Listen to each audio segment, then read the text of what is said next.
এখন হাতের মুঠোয় লাল বাবা রাইস। এখন থেকে লাল বাবা রাইস অনলাইনে ঘরে বসে অর্ডার করুন। লাল বাবা রাইস, লাল বাবা অনলাইন, অর্ডার করুন আজই। লাল বাবা রাইস, স্বাদ ও স্বাস্থ্য একসাথে পাবেন শুধুমাত্র লাল বাবাতে। স্বপ্নের কেরিয়ার গড়তে চান? আসুন যোগ দিন MCRS নলেজ ক্যাম্পাসে। পূর্ব বর্ধমানে অবস্থিত আমাদের ক্যাম্পাসে আমরা অফার করছি নার্সিং ও প্যারামেডিক্যাল কোর্স। সবুজ ঘেরা হাইটেক ক্যাম্পাস, সঙ্গে কলেজ সংলগ্ন অত্যাধুনিক হস্টেল। এখানে অভিজ্ঞ শিক্ষক ও শিক্ষিকারা আপনাকে আধুনিক চিকিৎসা পদ্ধতি ও প্রযুক্তির মাধ্যমে প্রশিক্ষণ দিচ্ছেন। আমাদের কোর্সগুলিতে আপনি পাবেন হাতে কলমে প্রশিক্ষণ এবং প্রয়োজনীয় দক্ষতা অর্জনের সুযোগ। বিশ্বমানের পরিকাঠামো ও সুবিধা আপনার শিক্ষা জীবনকে করবে আরো সুন্দর ও সহজ। আপনার স্বপ্নের ক্যারিয়ার শুরু হোক এইখানে, MCRS নলেজ ক্যাম্পাসে। MCRS নলেজ ক্যাম্পাস, আপনার ভবিষ্যতের পথপ্রদর্শক। মুক্ত আবহাওয়া স্টুডিওতে আমরা খেলাধুলার বিষয়ে যে আলোচনা, সেখানে আজকে আমরা পেয়েছি আমাদের বর্ধমান শহরের প্রাক্তন একজন কৃতি ক্রিকেটার গৌরব সমাদ্দার। গৌরব সমাদ্দার যেমন বর্ধমান শহরে খেলেছেন এবং উনি বর্ধমানের হয়ে এবং বর্ধমান বিশ্ববিদ্যালয়ের হয়ে বর্ধমান শহরের বাইরে বিভিন্ন জায়গায় খেলেছেন। সেই গৌরববাবুকে আমরা ক্রিকেট নিয়ে সংক্ষিপ্ত সঙ্গে আলোচনা করবো। প্রথমে গৌরববাবুকে আমাদের স্টুডিওতে শুভেচ্ছা জানাই, স্বাগত। আচ্ছা গৌরব, তোমাকে তুমি বলছি, আমার থেকে আমাদের বয়সে ছোট। গৌরব, তোমাকে যদি এইভাবে শুরু করা যায় যে তোমার বর্ধমানের কথা তো আসবোই নিশ্চয়ই, তোমার বর্ধমানের খেলা শুরু, তোমার বর্ধমানের বাইরে ক্রিকেটের খেলার মাঠ কোথায় কিরকম খেলেছো তার অভিজ্ঞতাটা যদি প্রশ্ন থাকো। হ্যাঁ, বর্ধমানের বাইরে বলতে আমার ক্রিকেটীয় লাইফ বর্ধমানের বাইরে স্টার্ট হয় 1998 থেকে। তখন আমি ক্লাস 8-এ পড়ি। প্রথমে আমি কলকাতার মাঠে ফার্স্ট আমার মানে পা রাখি দক্ষিণাম কোচিং সেন্টার, যেটা এরিয়ান্সের গ্যালারির নিচে, খুবই নাম করা। হ্যাঁ, তখনকার দিনে খুবই নাম করা। কে কোচ ছিলেন? আমাদের কোচ ছিলেন, আসলে ওটা 3টে ব্যাচে হতো। একটা হচ্ছে আপনার 9টা থেকে 11টা, একটা 11টা থেকে 1টা, একটা 1টা থেকে 3টে। তো আমি যে ব্যাচটায় ছিলাম 11টা থেকে 1টা, কারণ বর্ধমান থেকে আমি সুপারে যেতাম। তখন আমি খুবই ছোট, ক্লাস 8-এ পড়ি। ট্রেনে ফার্স্ট দিন বাবা নিয়ে গেছিলেন, তারপরের দিন কাকা, তারপর থেকে আমি একাই আমি যাওয়া আসা করতাম। ব্যাচে পড়তাম, ব্যাচে ফিজিক্স ম্যাথসের ক্লাস আমি 7:30 অবধি করতাম। তারপরে আমি সেখান থেকে বাড়ি গিয়ে ভাত খাওয়া করে দিয়ে আমি সুপার ধরে লাস্ট থেকে আগের কম্পার্টমেন্টটাও মনে আছে গিয়ে তারপর আমি ক্যাম্প 10:30 পৌনে 11টার মধ্যে আমি ক্যাম্পে ঢুকে যাওয়া। এবার সেখানে সব থেকে যেটা আমার উল্লেখযোগ্য যে সেখানে যার সঙ্গে পরিচয় হয়েছিল সে এখন তারকা, সে এখন বাংলার একজন মন্ত্রী, মনোজ তিওয়ারি। তো মনোজ আমার থেকে 2 বছরের জুনিয়র। ও ওই ক্যাম্পে ছিল। ও তখন 6-এ পড়তো, আমি 8-এ পড়তাম। আমাদের কোচ ছিলেন মানবেন্দ্র ঘোষ, উনি লেফট আর্ম স্পিনার ছিলেন। তো ওইখানে মনোজের সঙ্গে ফার্স্ট আমার পরিচয়। আমরা একসঙ্গে বহুদিন খেলেছি এক টিমে। আমাদের যে কোচিং ক্যাম্প, তখন আমরা 8-এ পড়ি, 6 ক্যাম্পে। হ্যাঁ, তো আমার মনে হয় যে মনোজের সঙ্গে ফার্স্ট ম্যাচ হচ্ছে আমাদের গিয়ার মাঠে। গিয়ার মাঠ মানে ইস্ট বেঙ্গল মাঠের জাস্ট গায়ের মাঠে গিয়ার মাঠ। তখন ফার্স্ট মানুষ তিওয়ারিকে চিনেছিলাম যে ওর জাত কি, এবং বনভিটা কোচিং ক্যাম্প মানে যেটা তখন অরুণ লালের ক্যাম্প ছিল, তাদের সঙ্গে আমাদের খেলা হচ্ছে। তো 3 বলে 5 রান বাকি, মানুষ নন স্ট্রাইকার এন্ডে ছিল। তো 1 রান পেয়ে মানুষ স্ট্রাইকিং এন্ডে আসে। তো 2 বলে 5 রান বাকি। তো ওই ছোট 6-এ পড়া ছেলে একটি, সে 2 বলে 5 রান স্টেপ আউট করে 6 মারলো সাইড স্ক্রিনের ওপর থেকে। তো সেই মানুষকে দেখা একদম চোখের সামনে থেকে যে ওর সঙ্গে খেলা, এবং ওর মানে ওর বাড়িতে থেকে, ওর বাড়ি হচ্ছে হাওড়া 1 নম্বর প্ল্যাটফর্মের পাশে টেন্ডেল বাগান কলোনি বলে একটা কোয়ার্টার আছে রেলের, সেই কোয়ার্টারে আমরা যেতাম। ওইখানটা আমাদের একটা মিটিং পয়েন্ট ছিল, যেহেতু হাওড়া স্টেশন। তো সেখান থেকে আমরা উলুবেড়িয়া নাইটে খেলতে গেছি, রেড বল ইয়েতে। তো এই বহু জায়গায় আমি বর্ধমানে প্রথম মানুষ তেওয়ারিকে সাইন করাই আমি, তখন আই থিঙ্ক সালটা হবে হয়তো 2003 কি 4 ব্লিজ ক্লাবে রিয়েল ওয়াইজ। তো তখন তো মানুষ খেলছে, জোন খেলছে, বেঙ্গল খেলছে। তো এবং তারপর থেকে আমি কোচের আন্ডারে যাই। দীপঙ্কর সরকার বলে খুব বড় মাপের প্লেয়ার ছিলেন, লেগ স্পিনার ছিলেন। এরকম তারপর থেকে কোথায় সেটা? যাদবপুর। আচ্ছা, যাদবপুরে যাই। সেখান থেকে আমি ফার্স্ট সেকেন্ড ডিভিশন ম্যাচ খেলি শাহাপুর বলে একটি ক্লাবে, ফার্স্ট সাইন করি। তো দীপঙ্কর স্যারের সঙ্গে ফার্স্ট পরিচয় হয়েছিল। আমি দু জায়গায় যেতাম, এক যাদবপুর আর এক জর্জ টেলিগ্রাফ। তো জর্জ টেলিগ্রাফে প্র্যাকটিস করে তারপর আমি শাহাপুর ফার্স্ট আমি ক্লাব পাই, তখন আমি ক্লাস 10-এ পড়ি। তো ফার্স্ট ডেবিউ ম্যাচে আমি 100 করি। কিন্তু কলকাতা মাঠেও তো প্রচুর পলিটিক্স আছে, তো আমি হাইকোর্ট মাঠে 100টা করেছিলাম, মানে এবং কি not out against CCB Calcutta, central Calcutta বয়েজের সঙ্গে। তো তার পরের ম্যাচেই আমাকে বসিয়ে দেওয়া হয়, মানে 100 করার পরের ম্যাচেই আমাকে আবার মানে ড্রপ করে দেওয়া হয়।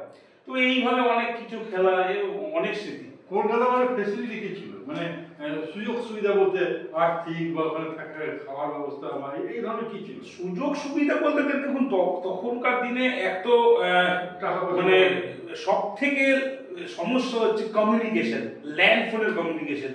আমি মামা বাড়ি থেকে যাওয়া আসা করতাম, তো মামা বাড়ির নাম্বারের সঙ্গে মানে যোগাযোগ হতো। এমনকি আমি যখন ফার্স্ট জর্জ টেলিগ্রাফে আমি 1 বছর সাইন করেছিলাম সাউথ সুবর্মন, সেটা হচ্ছে সৌরভ গাঙ্গুলির কাকার ক্লাব, দেবাশিস গাঙ্গুলি, তার ক্লাবে আমি ফার্স্ট সাইন করি। তো কমিউনিকেশন নাম্বার সেই মামা বাড়ির ল্যান্ডলাইন নাম্বার। তো কমিউনিকেট করতে সেই ক্লাব থেকে আমাকে ফোন করে মামা বাড়িতে, সেটা অন্য লোক মানে কেউ ফোন ধরছে। কমিউনিকেশন একটা হিউজ ফ্যাক্টর। আমি শ্যামবাজারে একটা মাঠে খেলতে যাব, আমি জানি না, আমাকে জাস্ট বলে দিল এই যে অমুক দিন অমুক জায়গায় খেলা। তো কি করে যাব, লোককে জিজ্ঞেস করে, অত কম বয়স, একটা huge communication problem. Plus Bardhaman থেকে গিয়ে খেলা একটা সমস্যা তো থেকেই যায় সবসময়। প্রথম মানে ক্লাবের হয়ে বা কোনো সংস্থার বা কোনো প্রতিষ্ঠানের হয়ে ক্রিকেটের খেলবার জন্য যে বুট বা ট্রাকস্যুট এই ধরনের প্রথম কোথা থেকে পেয়েছিলেন? ফার্স্ট জার্সি যদি বলেন, সেটা এখনো আমার কাছে আছে। দুখিরাম কোচিং সেন্টারে দিয়ে মানে ফার্স্ট মানে জার্সি বা ট্রাকস্যুট হোয়াট এভার বলবেন, সেটা দুখিরাম কোচিং সেন্টার এরিয়ান্স। আর ক্রিকেট বুট এসব কি সারা নিজেকে কিনতে হয়েছে? হ্যাঁ, এই সব কিছু আমার বাবাই আমাকে মানে কিনে দিয়েছিল। ফার্স্ট আমি প্রথমে এই খেলার লাইনে আসা তখন আমি ক্লাস 5-এ পড়ি। আমার পিসি উনি মারা গেছেন, উনি আমাকে ফার্স্ট নিয়ে গিয়ে বর্ধমানের কোচিং ক্যাম্পে। বর্তমানে কথাটা শুনি তাহলে কিভাবে বর্তমানে খেলাটা শুরু হলো? বর্তমানে বললাম ক্লাস 5-এ পড়ি। আমি 92 থেকে খেলা আমি ওয়াচ করা স্টার্ট করি, Benson and Hedges cup, world cup. তখন থেকে আমি খেলাটা আস্তে আস্তে বুঝতে শিখলাম, একটা ইন্টারেস্ট গ্রো করলো। আমার ছোট কাকা আমার সঙ্গে, তার সাথে ছোট টিভি ছিল ব্ল্যাক অ্যান্ড হোয়াইট, সেই টিভিতে বসে আমি মানে সেই টেনিস বল দিয়ে শুরু হয়েছিল? না, আমি বরাবরই আমি টেনিস বল ক্রিকেটটা খুব একটা খেলিনি। আমি প্রথম থেকে লাল বলের প্রতি ইন্টারেস্ট ছিল। ওই মানে তখন সচিন অত কম বয়সে ব্যাট করছে, মঞ্জরিকার, প্রবীণ আমরে, এই যেসব দেখে একটা ইন্টারেস্ট গ্রো। বর্তমানে কোন মাঠে সব থেকে খেলা শিক্ষার যদি ব্যাপার থাকে কোন মাঠে ভালো হয়েছে? আমি তো রানীর মাঠে, তখন তো একমাত্র রানীর মাঠেই হতো। আমি বললাম ক্লাস 5-এ পড়ি, আমার পিসি আমাকে নিয়ে গিয়ে ভর্তি করলেন। ফার্স্ট কোচের আন্ডারে ছিলাম নিমাই কুন্ডু। আচ্ছা, সেই নিমাই স্যারের আন্ডারে প্রথম মানে ক্লাস 5-এ পড়ি, মানে ভয়ও লাগছে, ক্রিকেট বল কত জোরে জোরে মারছে। তো সেই নিমাই স্যারের হাত থেকে মানে হাতে করি, ফার্স্ট ম্যাচ খেলতে যাই মেমারিতে। এইভাবে আস্তে আস্তে তারপর প্রথম আমি বর্ধমান ক্লাবে সাইন করি ব্লিজ ক্লাবে। আমি সেকেন্ড ডিভিশনের আগে ফার্স্ট ডিভিশন খেলেছিলাম, তো ব্লিজ ক্লাবে আমি ফার্স্ট। ব্রিজ ক্লাব তো কম কথা বলে সরজিৎ দা বলে, সরজিৎ মজুমদার ওনার নাম, তার সেই কর্মকর্তা ছিলেন, মানে ওই লোকল উনি ভলিবলের সঙ্গে এখন আছেন এক্স্যাক্টলি। আচ্ছা, ওই ক্লাবে কতদিন খেলা হয়েছিল? ওই ক্লাবে পরপর 5 ইয়ার্স খেলেছিলাম। ওদের কি আলাদা প্র্যাকটিসের জায়গা ছিল? হ্যাঁ, খুবই ছোট স্পেস ছিল। লোক 4 তলার যে মাঠ আছে ব্লিজ মাঠ, তার পাশে লোক যে ক্লাবটা ছিল, ক্লাবের পাশেই ছোট্ট একটা আমাদের স্পেস ছিল, ওইখানেই প্র্যাকটিস আমরা করতাম। খুবই সংকীর্ণ জায়গা, তাও আমরা প্র্যাকটিস করতাম ওখানে। বিশেষত তোমাকে কি বলা যাবে মানে অলরাউন্ডার? হ্যাঁ, আমার ডাউনই ছিল ফার্স্ট ডাউন, আর ওপেন বা ফার্স্ট রেঞ্জ বল, আর ব্যাটিংয়ে ফার্স্ট ডাউন আমার স্লট ছিল।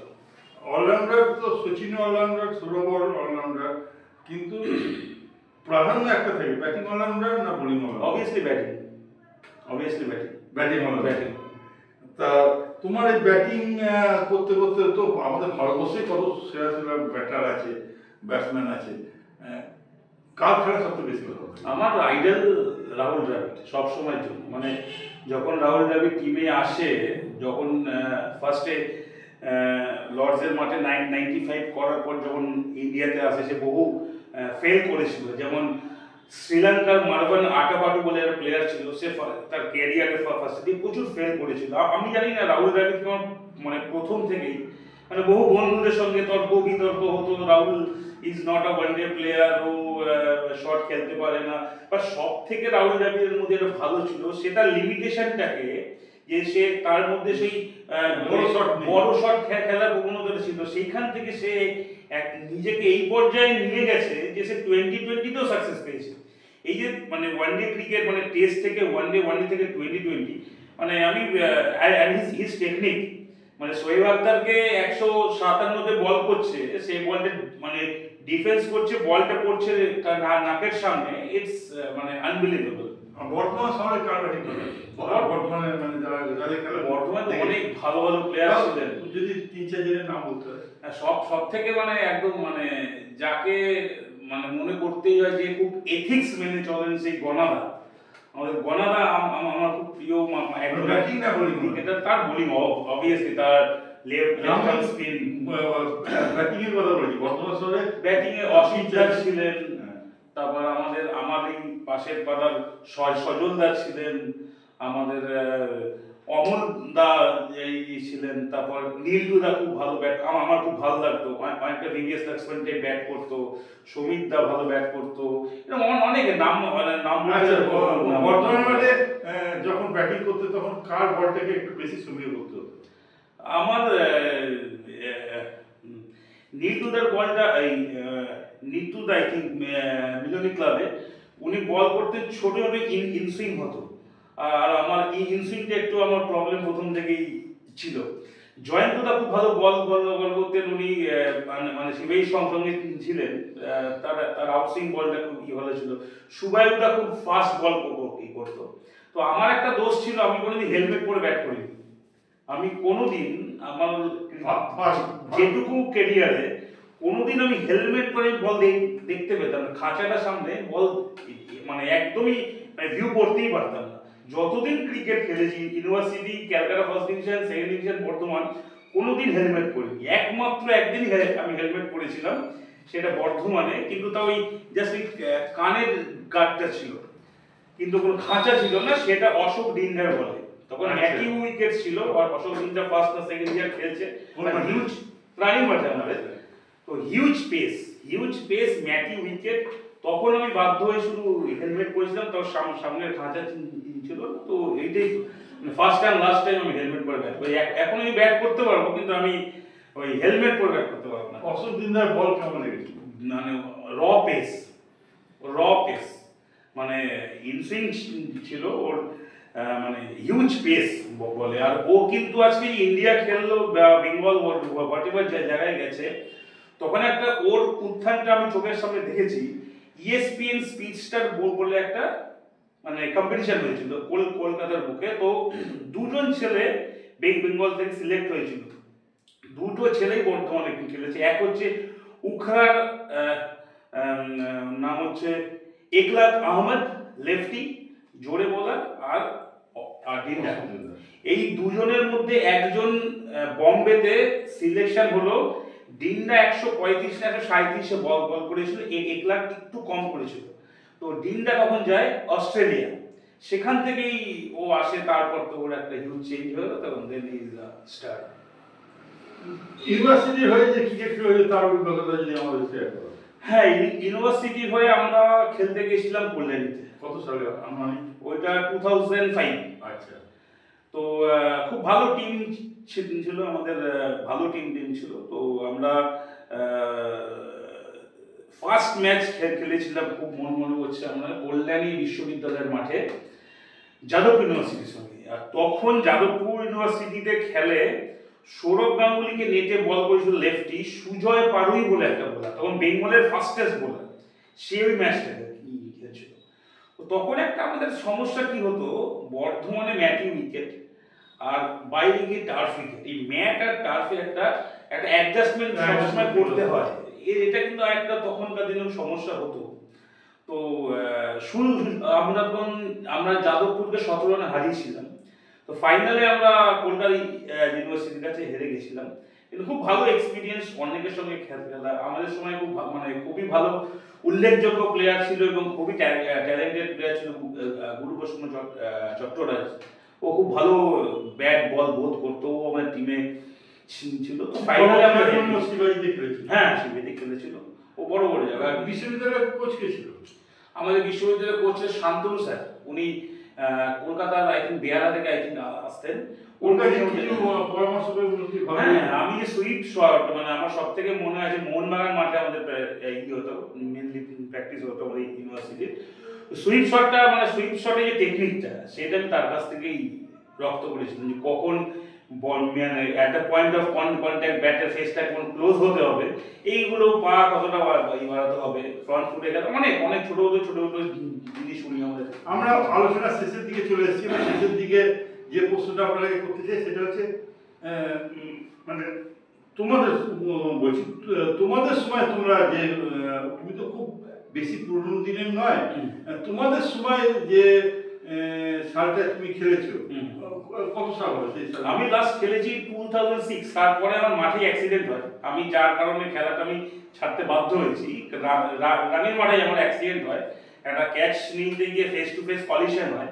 তখন আমি 10 মিনিট মাঠে অজ্ঞান হয়ে পড়ে গিয়েছিলাম। তো পায়ের আমার লিগামেন্ট কমপ্লিট টিয়ার হয়ে যায়। তারপর থেকেই অপারেশন করে আমি আর পারি। 2000 থেকে 2006 বা তুমি নিজে না খেলেও তারপরে কিছুদিন খেলা দেখেছো। হ্যাঁ, সেই সময় ক্রিকেট মাঠে বর্তমানের পরিস্থিতি, ক্রিকেট লিগের পরিস্থিতি, পরিচালনার পরিস্থিতি আর বর্তমান সময়ের যে পরিস্থিতি, দর্শক, খেলোয়াড়, কর্মকর্তা, সামগ্রিকভাবে একটু সংক্ষেপে জানতে সব থেকে দুঃখের বিষয় একজন প্রাক্তন ক্রিকেটার হয়ে, যে এই মুহূর্তে আজকের ডেটে, আজকে আমরা 2 ডিসেম্বর 2025 দাঁড়িয়ে, আজকের দিনে বর্ধমান বিডিএস এর আন্ডারে যে ক্রিকেট লিগ সেটা অনিশ্চিত। এটা ভাবা যায় না, ইতিহাসে কোনোদিন হয়নি। এই জিনিস আমরা কোনোদিন দেখিনি, স্বপ্নেও আমরা ভাবতে পারি না যে বর্ধমানের ক্রিকেট লিগ বন্ধ। আগে ক্রিকেট খেলায় কত উন্মাদনা ছিল, আজকে কত লোক মাঠে যেত, কত ইয়াং ছেলেরা মাঠে গিয়ে শিখতো, খেলতো। কিন্তু আজকে দেখুন, এই জায়গায় দাঁড়িয়ে বিডিএস এ যারা আছেন, আমি তাদের কাছে করজোরে অনুরোধ করব, ক্রিকেটটাকে শেষ করবেন না। আবার অনুরোধ করছি, ক্রিকেটটা খেলতে দিন, কারণ এই ক্রিকেট খেলার সঙ্গে মিনিমাম 1000 ছেলের ভবিষ্যৎ জড়িয়ে আছে, রোজগার আছে, বহু গ্রাউন্ড স্টাফদের মাইনে হয় এখান থেকে, বহুত আম্পায়াররা তাদের ইনকাম আছে এখান থেকে। তো এই ক্রিকেট খেলাটাকে শেষ হলে একটা অধ্যায় শেষ হয়ে যাবে বর্তমানের ক্ষেত্রে বলছি। হ্যাঁ, একদমই। বিডিএস এর আন্ডারে যে first division, second division, third division league আজকের ডেটে দাঁড়িয়ে অনিশ্চিত, হবে কি হবে না। এটাই আমাদের একটা দুঃখের বিষয়, ক্রিকেট প্রেমী বা এক্স ক্রিকেট হিসাবে। শেষ প্রশ্ন যেটা এসেই যায়, যেটা না করলে আমাদের হয়তো আলোচনাটা সমাপ্ত হবে না বা দর্শকরা খুশি হবে না। এই যে কিছুদিন আগে আমাদের যারা দৃষ্টিহীন মেয়েরা তো চ্যাম্পিয়ন হলো ক্রিকেটে, যেটা ওয়ার্ল্ড কাপে, যেটা ভারতবর্ষেই হয়েছিল, তার কয়েকদিন আগে আমাদের ভারতীয় মেয়েরা যে ওয়ার্ল্ড কাপ জিতল, সেই নিয়ে আপনার বিশ্লেষণ, আপনার কিরকম লেগেছিল, এবং সেই জেতার পর আপনার বন্ধু বান্ধব, পারিপার্শ্বিক বা বিশেষত মেয়েদের মধ্যে সোশ্যাল মিডিয়ায় আপনি যা দেখেছেন, যেটুকু বুঝেছেন, আপনার কেমন একটা হিউজ টেম্পো উঠেছে। মেয়েদের ক্রিকেট খেলাটা আমরা বর্ধমানের বুকে দেখতেই পারি না। সেই জায়গায় আমি এটা নিজের খুব ভালো কোশ্চেন, এটা আমি নিজের এক্সপিরিয়েন্স শেয়ার করছি। আমার মেয়ে খুব একটা ক্রিকেট প্রেমী নয়, সে অন্য স্পোর্টস হয়তো দেখে। যখন থেকে Indian women's cricket team world cup জিতলো, সে টিভিতে দেখলো, সে এখন ইন্টারেস্টেড গ্রো করেছে, তার মধ্যে ইন্টারেস্ট গ্রো করেছে যে আমি ক্রিকেট খেলবো। এই যে একটা হাইপ ওঠা, ফ্রম জিরো টু একটা হাইপ ওঠা, যে হ্যাঁ মেয়েদের মধ্যে ক্রিকেটের যে উন্মাদনটা উঠছে, এটা একটা হিউজ পজিটিভ সাইড আমাদের ওয়েস্ট বেঙ্গলের জন্য তথা ইন্ডিয়ার জন্য। এবং বহু মেয়েরা উঠছে ইন্ডিয়া থেকে, যেমন আমাদের ওয়েস্ট বেঙ্গলের ঝুলন গোস্বামী নামে ইডেনের স্ট্যান্ড আছে।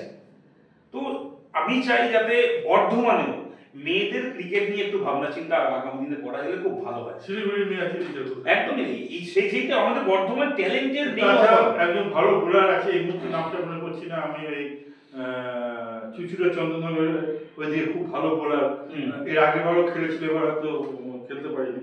যাই হোক, আপনি এর মধ্যে ভবিষ্যৎ দেখতে পাচ্ছেন। অবশ্যই প্ল্যাটফর্ম যদি পায়, ইয়াং মেয়েরা, বাচ্চা মেয়েদের প্ল্যাটফর্ম পায়, দে উইল রাইজ।